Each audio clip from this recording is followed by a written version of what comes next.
Good morning again, everyone. The only thing we're not able to do is to live stream this since we're going out into the desert. But here we go. We're gonna leave Column Hinge and take a morning walk with you. Let me explain to you why we're doing this and how this came about. There were two events yesterday that really moved me, and Leslie and I were talking about them this morning. The first one was when there's a woman from New York. I saw her come up on my feed. And she was doing part of a virtual cocktail hour. I thought that was so sweet, but it was also so sad and so moving. Sorry about that. We had a wrangle line here. Okay, I'm gonna get on the other side of you. That's a good idea. Thank you. That's better. Now. Since he seems to, now I want to go that way. No. Of course. Of course. So, yeah, you know, my goodness, the people who live in Manhattan, the people who live in New York, they can't even go outside right now. It's so sad. And then there was another thing that happened, and that was we were watching yesterday the news, and we saw how in the UK the police are chasing people back out of nature. They're not even allowed to take a walk in nature. Oh look, here's some donkey footprints. Yeah, we had donkeys last night in the Hinge. We saw the donkey poop this morning. See? Right there. Right. So we decided that since you can't go out, for those of you who can't go out, we would take a walk with you this morning. We'll go out and we'll take the camera with us, and you can be with us on our morning walk in the desert. So this is for you, those of you who can't go outside today. We're bringing you with us. May God bless you wherever you are. May this be a blessing to you.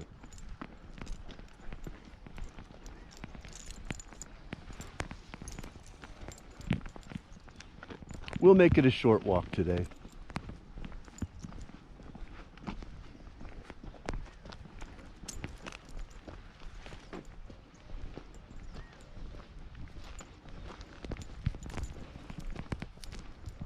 We're so blessed that we have this desert nearby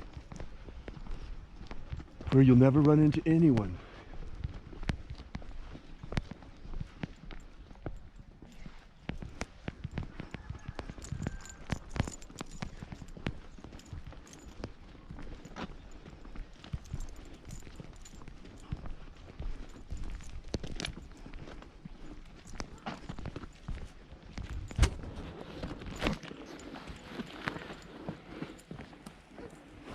The mountain over there, folks, is called Shadow Mountain. The local Indians here call it No Pa. No Pa means no water. The word Pa in the Shoshone language means water. No Pa, no water. Pa Rump, lots of water, because this is a this town is rich in underground water. That's why there's a town here. There's always been water here.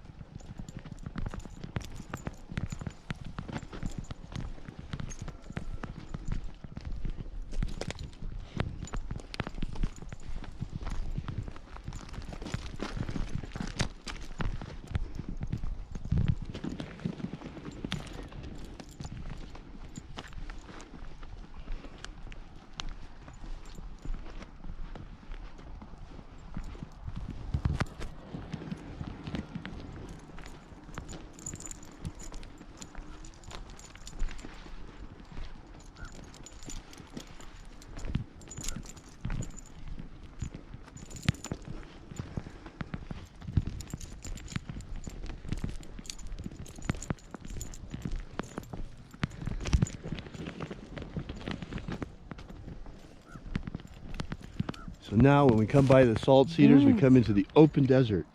What did you find, Leslie? Oh, I was going to show you here. Here's where the donkeys were coming through. But look, I wanted to show you. Baby donkeys. Look, they're the prints of a foal. See? See how tiny they are? In comparison with the adult. See, here's the adult hoof mark. And then right there's the little foal. Isn't that cute? They came into our hinge last night. They like our hinge. I noticed a couple of things. They left some poop in the hinge, and they also knocked over part of our fire pit. Clearly they were trying to graze in the fire pit last night. Sometimes we put spoils from the field there in the fall, but they check it for weeds and tumbleweeds. They were hoping for some of our sorghum cane. They love our sorghum cane. That's true. Unfortunately. Tell them what happened last year, Leslie. Last year they cleared the field overnight. We had already harvested, thank God. Right, so, you know, it was the leftover sorghum that we were going to feed the bulls. Right. And the donkeys got to a bunch of it first. Our neighbors raise bulls across the street, bucking bulls. So we always give them at the end of the season what's left over from the sorghum. Uh-huh. The bulls love it. Yes, they do.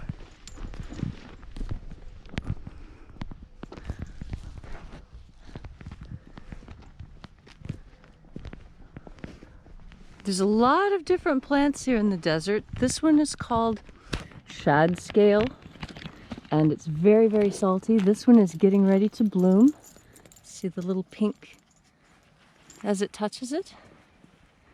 All those pink spots are going to bloom into flowers. It'll be very beautiful once it gets going. We had a frost this morning, and frost is interesting. It's especially in the desert because when it melts, it is so wet that it makes it look like wells are springing up under each plant.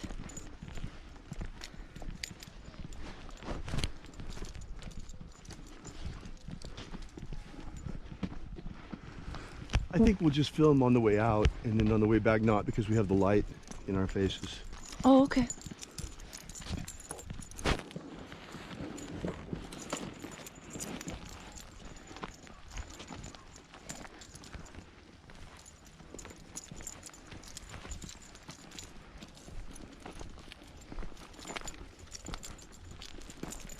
Trying to keep mine out of your way, but our dog is pretty chaotic on these walks. He's following the rabbits. His way is not that easy. Here, let me show you what I mean about how the water pools up. You see? Right under the plant. There are probably better examples.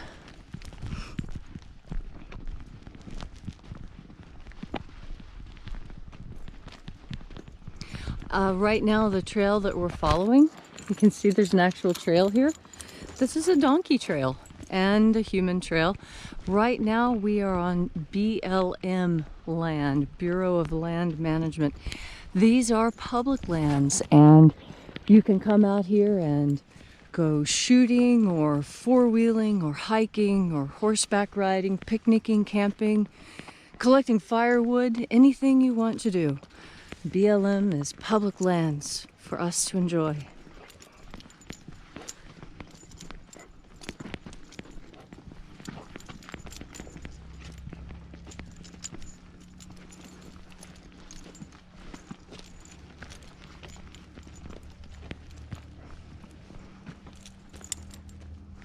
Looking north up the Pahrump Valley. This is one of the larger valleys in southern Nevada.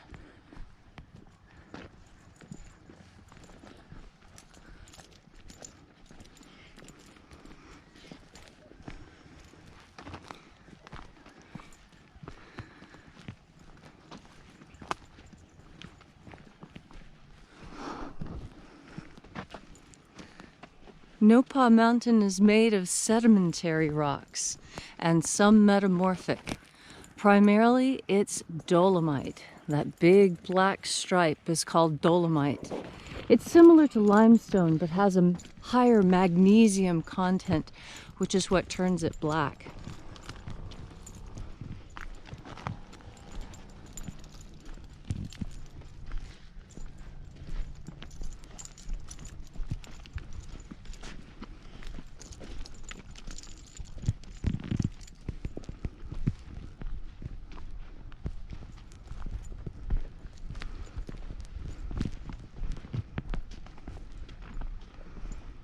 You can see as we get further away from the salt cedars and closer to the alluvial fan of the mountain, the plants start to change, and instead of having so much shad scale, now we're starting to run into salt brush. And soon the salt brush will give way to creosote. That's the green line that you see out in the distance. Now, distances are very deceptive. That creosote line looks really close, but it's not. No, as long as we have already walked, we will have to walk again. So, you know, it's not so bad. Another 10, 15 minutes. Right. Well, I don't think we're going to go that far today, Leslie, but... Oh, look, here's what I was talking about. There we go. Perfect. Here, see? I was talking about how you can see the frost, how when the frost melts in these low spots, the water pools up. And this is where the real life in the desert is. You see, right over here? Right.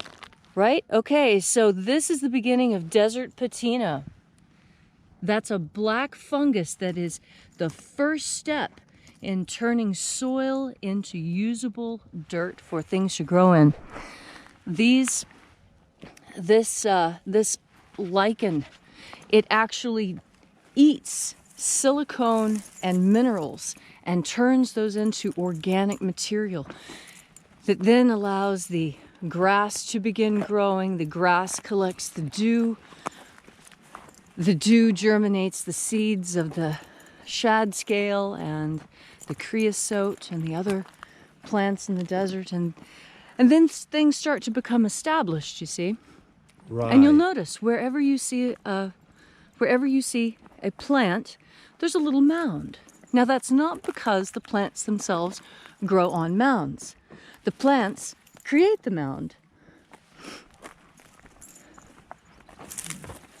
Do you want to...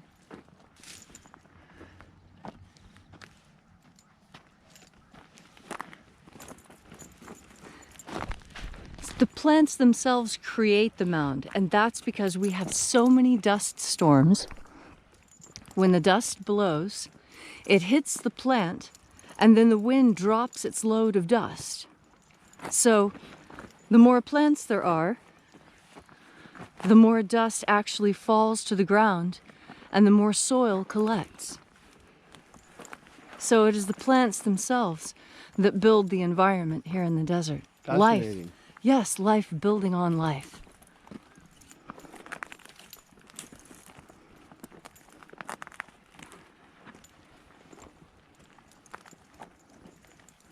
Oh, here's one that's almost and completely ready to bloom. Look at that. See all that gorgeous color there?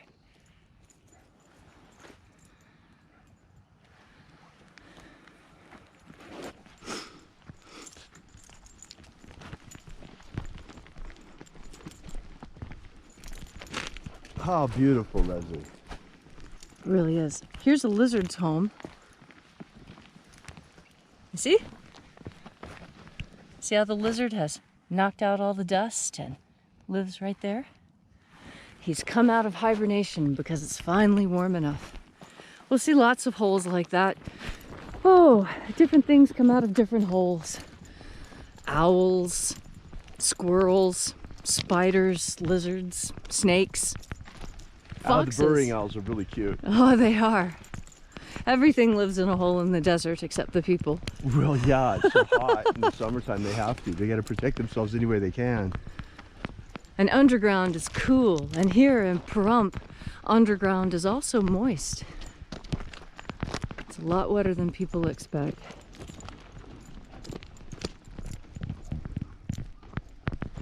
So you see that creosote's getting closer, folks. By the way, you should smell the desert right after a rain. It's absolutely marvelous out here.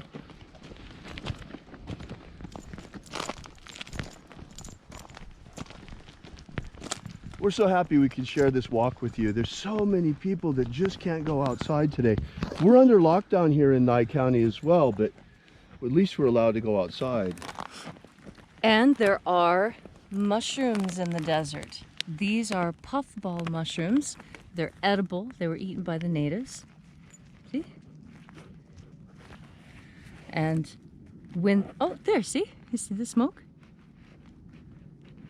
Puffballs. That's all the bigger they get around here. There are some places where those puffball mushrooms get as big as a soccer ball. Yep.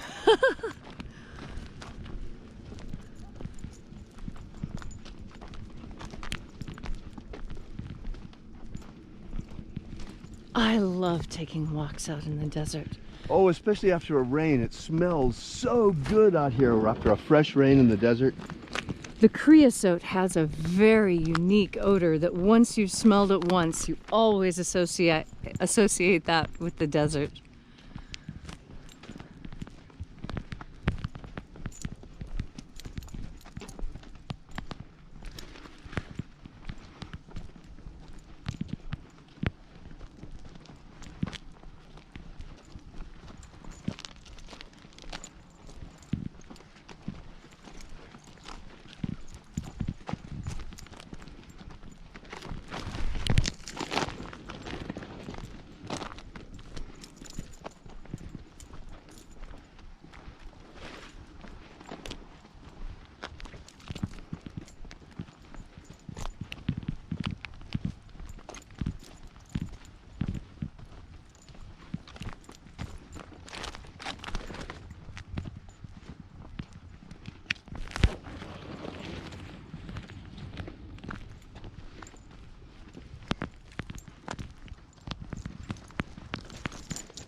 Ah, we see the creosote getting closer and closer now. See it there, folks?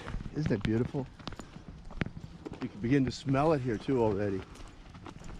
Even though it hasn't rained, you can smell it. Oh, when the sun hits it, it's so nice.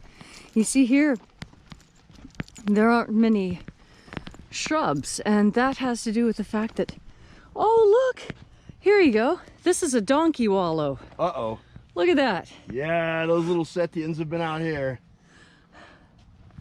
You see where it's all scuffed up? How the ground looks different in that one spot? This is something almost all hooved animals do. So whether you're a deer hunter or just looking for donkeys or other signs, this is where they get down, they roll around in the dust, get their coat covered in dust, and it helps rid themselves of oil and dirt and filth, you know, but also pests, because the soil here is very alkaline. It's like having a baking soda dusting, and it knocks off a lot of the parasites, kills bacteria and funguses that might be growing on the donkeys. Well, here we are. We're at the edge of the creosote forest, and there's our turning bush. Yes. This is where we always turn around. Well, this is also where the BLM rangers turn around, so there's Right. so there's lots of tire tracks right here. When we get to the road here. Right, but you'll get a close up. Here's You get a chance to look at this creosote bush, though. right. So you see this famous creosote we've been talking about. The turning bush. All right. So, here's our creosote tree at the beginning. Show them that forest out there too, Leslie. Yeah. That whole creosote forest out there, it's huge. See all that line of green Here at the there? foot of the mountains, at the foot of Shadow Mountain. All that is creosote forest as far as you can see. All the way out through here. Now we call it a forest. To be fair, it is More like no a bunch more of than shrubs. waist high. Right. You know, as you get deeper back in there, as you get back in, there are those that are over our heads, but Right. it is the desert. Everything except stone is on a smaller scale. Well, folks, let's get a final shot of Shadow Mountain Okay. here. Well, I was going to show them this creosote real close. See how greasy it is? It's a very greasy, oily plant, and it's stiff and hard too. Now, the Indians used that to get rid of worms, didn't they? Yes, worms and syphilis and abscessed teeth and... Now, don't they use it also to, like, coat telephone poles today or something? Yes, today boiled creosote is smeared on wood in order to preserve it from pests. And that's exactly why the creosote bush smells the way it does and produces that particular pitch, because it prevents things from eating it. It has a very strong taste. It's very medicinal, but it is, wow, it's definitely tastes bad. Bad. It is terrible. It is bitter, bitter. So we hope that you folks really enjoyed this walk with us in the desert today. It's such a simple thing, but at the same time, at a time when humanity is imprisoned on this planet like never before, imprisoned in our homes in many cases, these simple things matter. So today we thought we'd bring you along. So we hope you enjoyed our desert walk to Shadow Mountain. Yes. So we'll be turning around And closing. and heading towards home. You can't see home from here. We're actually, that line right there, we're actually past it. I thought you might like to see just how far. we'd come in this short time. Here we are back at the Salt Cedar line. Yep, and there's Column Hinge in the distance. We're almost back now.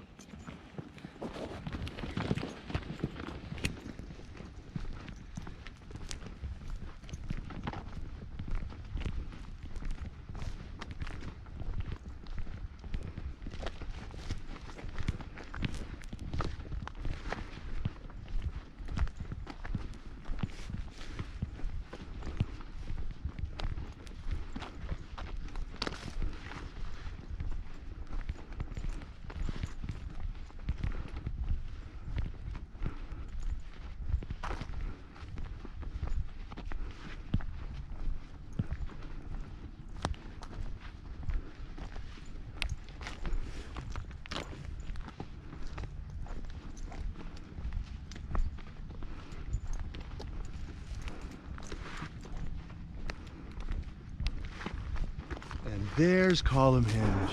Isn't it beautiful?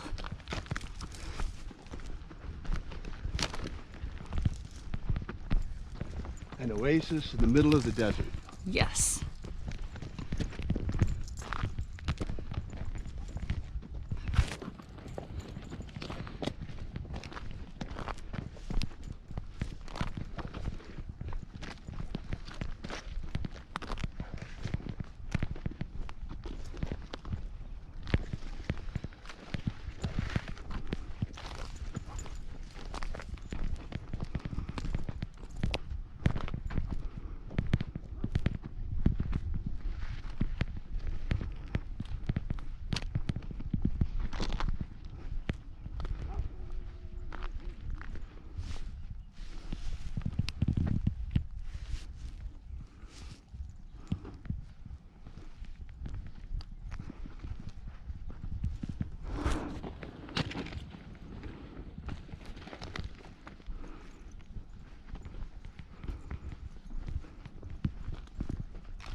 Ah, welcome to Column Hinge. Back home. Shining beacon of light in the darkness. Yes.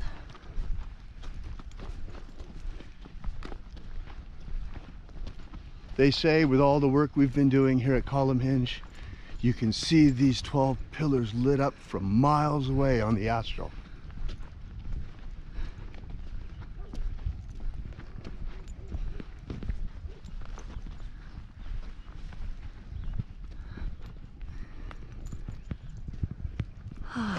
What a great walk that was. So thanks for joining us. Thanks for coming out. And remember, have faith and expect a miracle. And until we have the pleasure of each other's company again, may all your magics work better than expected.